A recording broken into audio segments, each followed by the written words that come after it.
नमस्कार दोस्तों मित्रों, आज हम जो चर्चा करेंगे वो मेष राशि की करेंगे कि मेष राशि वाले जातकों के लिए राहु का राशि परिवर्तन क्या प्रभाव देने वाला है। मेष राशि के जातकों के लिए 18 मई से राहु राशि परिवर्तन कर रहे हैं। अब तक आपकी राशि के मुताबिक ये 12वें भाव में चल रहे थे और 2 साल से आपके लिए बहुत परेशान कर रखा था। आपके कमेंट्स आ रहे थे, आप पूछ रहे थे कि हमारे फाइनेंस में, हमारे व्यापार में, बिजनेस में, नौकरी में बहुत परेशानी आ रही है, इसका क्या कारण है। तो मित्रों, आप ये समझ लीजिए कि आपको 2 साल से इस राहु ने बहुत परेशान किया, परिश्रम कराया, मेहनत कराई, रिजल्ट नहीं दिया। कोर्ट कचहरी थाना दरबार के आपके ऊपर केस लगे, आप हॉस्पिटलाइज हुए और आपके लिए रोगों ने घेर रखा, आपके ऊपर कर्जा हुआ, शत्रुता आपकी बहुत बड़ी। आप जो जमीन जायदाद लेना चाह रहे थे वो नहीं ले पाए और कोई न कोई उसमें व्यवधान, उसमें परेशानी, सामने अड़चने आपको देखने को मिली। ये सब राहु का प्रभाव आपके ऊपर चल रहा था। आप लोगों के कमेंट्स आ रहे थे कि हमें क्या करना चाहिए, क्या नहीं करना चाहिए। अब वो दुख की घड़ी आपकी समाप्त होने वाली है। 18 मई को राहु देव अब अपना राशि परिवर्तन करके अपने मित्र की राशि कुंभ राशि में, शनि की राशि में पहुंच जाएंगे और वो आपकी राशि से 11वें भाव में जा रहे हैं। 11वां भाव आपकी डिजायर का होता है, उन्नति और तरक्की का होता है, मान सम्मान प्रतिष्ठा का होता है, नेम फेम का होता है। तो जो आपने समस्याओं का सामना किया, जो आपके सामने परेशानी आई मित्रों, अब आप आपके उस चीज़ों से एक तरह से आपके लिए वो दुख जितने भी थे, आपके सामने परेशानी जो चल रही थी वो आपकी खत्म होने वाली है। जैसे व्यापार की, बिजनेस की बात की मैंने, आपके दाम्पत्य जीवन की बात करी मैंने कि उनमें सब में परेशानी आई। जो आप चाह रहे थे कि मैं जमीन जायदाद लूँ या कोई अच्छे वाहन लूँ या मैं अच्छा मकान बनाऊँ, तो वहाँ सरदर्दी पैदा होती रही, पैतृक विवाद आपके होते रहे और आपके लिए कहीं से कोई रास्ता ढूंढे नहीं मिल रहा था। क्योंकि राहु का प्रभाव बहुत विचित्र प्रभाव होता है। यदि हम ये कहें कि सारे प्लानेट एक तरफ और राहु एक तरफ, तो ये समझ लीजिए सबको ठिकाने लगा देता है। और राहु अपना प्रभाव जब देता है, नीच का हो और कहीं बुरी स्थिति में हो, और आपकी पत्रिका में राहु का प्रभाव कहीं नीचता में, बुरी प्रभाव में आ रहा हो, तो समझ लीजिए आपको नाच नचा देता है। ये वही स्थिति आप लोगों के साथ, मेष राशि वाले जातकों के साथ रही और आप लोगों ने इसको देखा और आपने इसको समझा। यदि आपके साथ ऐसा हुआ कि आपको परेशानी, चाहे व्यापार, बिजनेस, नौकरी, चाहे किसी भी तरह की पारिवारिक दृष्टिकोण से जो लोग आपके अपने थे दूर भाग गए आपसे, तो आप कमेंट बॉक्स में अवश्य लिख करके दीजिए कि हाँ हमारे साथ ऐसा हुआ था या नहीं हुआ था। कमेंट बॉक्स में अवश्य मुझे बताएं। अब आपके लिए सबसे बड़ी खुशखबरी मेष राशि वाले जातकों के लिए ये है कि आपके 11वें भाव में अब राहु देव पहुंचने वाले हैं। 30 दिन का अंतराल रह गया है। 18 मई 2025 को यह आपके मीन राशि से कुंभ राशि में, अपने मित्र की राशि में 11वें भाव, लाभ के भाव में पहुंच जाएंगे। तो आपके लिए ये क्या देंगे, आपकी क्या उन्नति तरक्की करेंगे, आपके व्यापार बिजनेस में क्या करेंगे, आपके राजनीतिक क्षेत्र में क्या बदलाव करेंगे, आपके दाम्पत्य जीवन में क्या इनका असर पड़ेगा, आपकी शिक्षा विवेक ज्ञान पर क्या प्रभाव पड़ेगा, ये सब चीज़ें हम बहुत आसानी से समझेंगे और देखेंगे कि राहु आपके जीवन में अब क्या क्या करने वाला। मित्रों, राहु बहुत सेंसिटिव ग्रह है।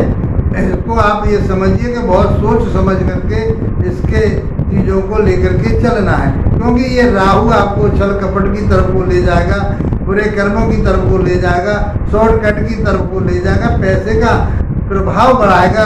तो कैसे बढ़ाएगा कि शॉर्टकट से बढ़ाएगा, जुआ सट्टे जो उन सारी चीज़ों में आपको जोड़ेगा और उससे आपको लाभ देगा।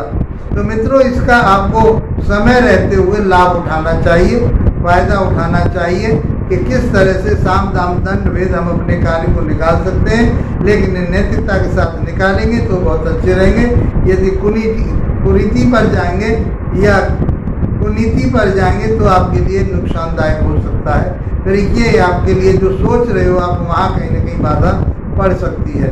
इसलिए मित्रों 11वें भाव के जो राहु शास्त्रों में बहुत अच्छे बताए हैं, धन के हिसाब से, मान सम्मान प्रतिष्ठा के हिसाब से, वैभव के हिसाब से बहुत अच्छा गेन देते हैं, उन्नति और तरक्की देते हैं। तो आपके ये 11वें भाव में आगे, लाभ के भाव में आगे, और लाभ सभी प्रकार का आपके लिए दिलवाएंगे।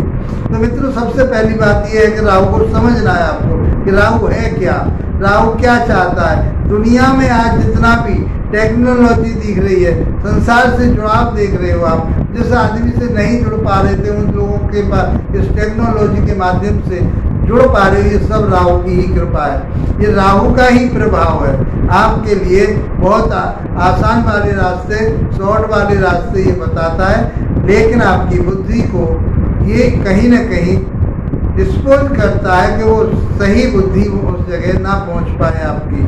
तो आपको सही डिसीजन लेने हैं, सोच समझ करके चलना है, तो मैं आगे आपको रास्ता जरूर मिलेगा।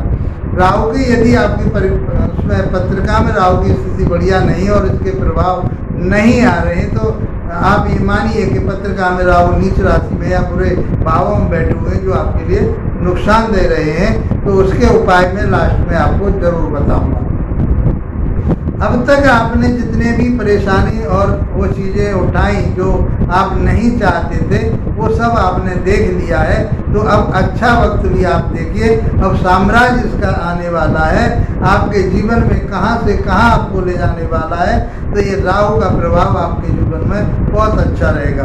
तो 11वें भाव के राहु को वैदिक शास्त्र में बहुत अच्छा श्रेष्ठ बताया कि 11वें भाव में राहु बहुत उन्नति तरक्की दिलवाता है और आपको नेम फेम दिलवाता है, जो आपकी मन की इच्छा है वो पूर्ति कराता है। कि राहु यहाँ बैठ करके आपके लिए बहुत कुछ देने वाला है।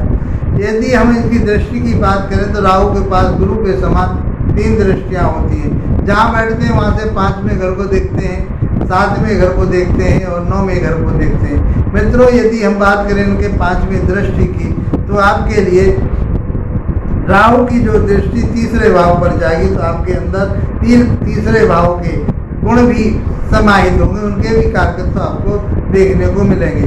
3रा भाव आपके छोटे भाई बहनों का, 3रा भाव आपके जो छोटी छोटी यात्राओं का और आपके शौक मौज का, मीडिया का, कम्युनिकेशन का, आपके आपसी तालमेल का, नौकर चाकरों का, और आप जो चाहते हैं वो आपका यहाँ से इम्यूनिटी सिस्टम तक भी यहीं से हम देखते हैं। तो हिम्मत, पराक्रम, ताकत आपके अंदर बहुत रहेगी। आप बहुत फुर्ती के साथ, फुर्तीला ग्रह कहा गया इसको, फुर्ती के साथ आपसे वो काम कराएंगे। इतनी फुर्ती आपके अंदर आएगी, कोई आलस से आपको त्यागना पड़ेगा। आलस आपको, क्योंकि ये शनि की राशि में आए हुए हैं, गुरु की राशि को छोड़ करके, और गुरु वो शनि जो है आप गुरु की राशि में चल रहे, तो ये मानिए आपके ऊपर शनि की 7.5 भी चल रही, तो उसके प्रभाव को भी राहुदेव कम करेंगे। राशि के स्वामी आपके मंगल देव बनते हैं, तो मंगल देव के सामने भी राहु को हारना पड़ता है। योग कारक हैं, आपकी राशि के स्वामी हैं। आप इसको लगन से भी देख सकते हैं, राशि से भी देख सकते हैं। तो आपके लिए गेन कराएंगे, उन्नति तरक्की कराएंगे, आपके लिए आपके हिम्मत और पराक्रम के ये आपके लिए बहुत फुर्तीलापन देंगे आपके अंदर। तो ये राहु आपके लिए रास्ता बहुत देने वाले। मित्रों यदि आपने इन बातों का ध्यान रख लिया कि मुझे वो काम इस तरह से करना है और पूरी ऊर्जा के साथ करना, तो करिए, भ्रमित नहीं होना, क्योंकि राहु देव आपको भ्रमित करते रहेंगे। जहाँ बात बनने की आएगी वहीं आपको भ्रमित करेंगे, वहीं पर आपको समझ जाना है। तो आपके छोटे भाई बहनों के साथ तालमेल बना करके रखना है आपको, और जो आपके शौक हैं, जो आपकी मीडिया में काम करते हैं, चाहे आप कोई आर्टिस्ट हैं, चाहे आपके अंदर कोई काम करने वाले लोग हैं, उन सबके साथ तालमेल बना करके आपको चलना पड़ेगा। 7वीं दृष्टि की बात करें तो राहु देव की 7वीं दृष्टि जो जाती है वो 5म भाव पर जाती है, सूर्य के घर पर जाती है, वहाँ केतु विराजमान है। तो आपको अपने पार्टनरशिप के लिए, अपने आपके जो लव रिलेशन है उनके लिए थोड़ा सा आर्गूमेंटों पर कंट्रोल रखना पड़ेगा, अन्यथा आपके जो बनी बनाई जो लव रिलेशन है वो कहीं खंडित हो जाएंगे, कहीं ना कहीं परेशानी में हो जाएंगे। इस समय यदि आप कंसीव करना चाह रहे हो और आपके गर्भ की बात मैं करूं, यदि ये स्त्री की पत्रिका में राहु देव आ रहे हैं 11वें भाव में, केतु विराजमान है 5वें भाव में, तो कहीं ऑपरेशन की या गर्भपात होने की संभावना बन जाती है।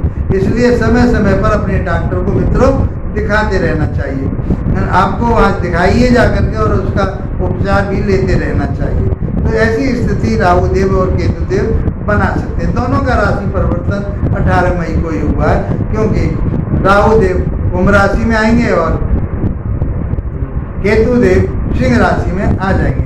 तो ये कॉम्बिनेशन जो बनेगा आपके संतान से, आपकी शिक्षा से, तब आप शिक्षा को भी क्या करेंगे, ये आपको शॉर्टकट से दिलवाएंगे शिक्षा। आपके साम दाम दंड भेद जैसे भी प्राप्त करने की कोशिश करेंगे, तो आप बहुत होशियारी से, समझदारी से उस काम को करिए। आप कहीं शेयर मार्केट में या कहीं किसी जगह आप पैसा लगाना चाहते हैं तो लॉन्ग टर्म के लिए लगाइए, शॉर्ट टर्म के लिए नहीं, क्योंकि राहु तो शॉर्ट टर्म के लिए बात करेगा। तो लॉन्ग टर्म के लिए आप लगाइए, प्लानिंग लंबी करिए आप, तो आपके लिए लाभ प्राप्त होगा, उन्नति और तरक्की आपकी होगी। तो राहु देव आपके लिए बहुत कुछ देने वाले हैं। संतान के साथ तालमेल बना करके रहिए, आप अपने गर्भ का ध्यान रखिए, आप अपने लव रिलेशन का ध्यान रखिए। ये राहु देव आपको कहीं न कहीं इन चीज़ों में डिस्टर्ब कर सकते हैं। यदि मैं बात करूं उनके 9th दृष्टि की, 9वीं दृष्टि की, तो वो दृष्टि जाती है इनकी 7वां भाव। 7वां भाव आपका दाम्पत्य जीवन का होता है, पार्टनरशिप का होता है, लंबी यात्राओं का होता है, वैवाहिक जीवन का होता है, व्यापार बिजनेस का होता है मित्रों, क्योंकि 10वें से 10वां भाव पड़ता है। तो इसीलिए आपका जो व्यापार है, बिजनेस में तो बहुत बढ़ोतरी, फैलाव होगा, ये फैलाव देता है। राहु का काम है किसी चीज़ को फैलाना, चाहे बुरी बात है चाहे अच्छी बात है, ऐसा फैला देता है, रायता सा फैला देता है चारों तरफ। फिर आप उसको बटोरते रह जाएंगे, इकट्ठा करने में ही लगे रहेंगे और समय निकल जाएगा। इसलिए आपको अपने आर्गूमेंट पर ध्यान रखना है, अपने पति पत्नी के जो संबंध हैं उनको बरकरार बढ़िया बना करके रखना, कोई सरदर्दी उसमें नहीं पालनी है, एक दूसरे के ऊपर कटाक्ष नहीं करना है, और अपनी सोच समझ करके आपको डिसीजन लेना है। व्यापार आपका खूब बढ़ेगा, पार्टनरशिप आपकी अच्छी रहेगी, और आपके किसी ऐसे क्षेत्र में आप काम कर रहे हैं, चाहे वो आपका राजनीतिक स्तर है, तो आपको राजनीतिक स्तर में, तो राजनीतिक स्तर में तो आप समझते हो करना कुछ होता है और कहना कुछ होता है, तो वो राहुदेव आपसे करवाएंगे। तो राजनीतिक क्षेत्र में आप बहुत आगे जाने वाले हैं। यदि आपने राजनीतिक क्षेत्र को नहीं अपना है तो अपना लीजिए, आप उसके साथ जुड़ जाइए। आप जिन लोगों के 11वें भाव में राहु बैठे हुए हैं, आपके लिए फायदा ही फायदा मिलेगा। तो इस प्रकार से मेष राशि वाले जातकों के लिए जो आपने 2 वर्ष पहले जो भी आपने कठिनाइयाँ समस्या देखी, वो सब उन चीज़ों से आपको राहत मिलेगी। और जो मैंने आपको बताया कि राहु देव 11वें भाव में बैठ करके साम दाम दंड भेद सभी नीतियों से आपके नेम फेम को बढ़ाएंगे, उन्नति तरक्की करेंगे। आपकी जो मनवांछित इच्छाएं वो आपकी पूरी होंगी, जमीन जायदाद ले पाएंगे, जो भी आप काम करना चाहते हैं, उच्च शिक्षा लेना चाहते हैं, वो सब प्राप्त होगी। अड़चन जरूर आ सकती है शिक्षा में, लेकिन आपको प्राप्त हो जाएगी। कब? जबकि आप एक प्लानिंग से काम करेंगे, एक शेड्यूल से काम करेंगे, एक टाइम टेबल से काम करेंगे, तो राहु देव आपके लिए बहुत कुछ देने के लिए आ चुके हैं। आप अपने अहम को त्यागिए, क्योंकि केतु देव बैठे हुए हैं आपके 5वें भाव पर, वो आपका शिक्षा ज्ञान विवेक का है, तो विवेक को खोना नहीं है, समझदारी से काम लेना है आपके लिए। मित्रों, यदि मेरा वीडियो आपको अच्छा लगा है तो उसको लाइक शेयर सब्सक्राइब कीजिए। अब ऐसी स्थिति में आपको क्या करना चाहिए, ये रिजल्ट नहीं मिल पा रहे तो क्या करेंगे आप? तो आप हनुमान चालीसा का प्रतिदिन पाठ करेंगे और राहु देव के बीज मंत्रों का जाप करेंगे। इसी के साथ मित्रों, आप लोगों का धन्यवाद, नमस्कार।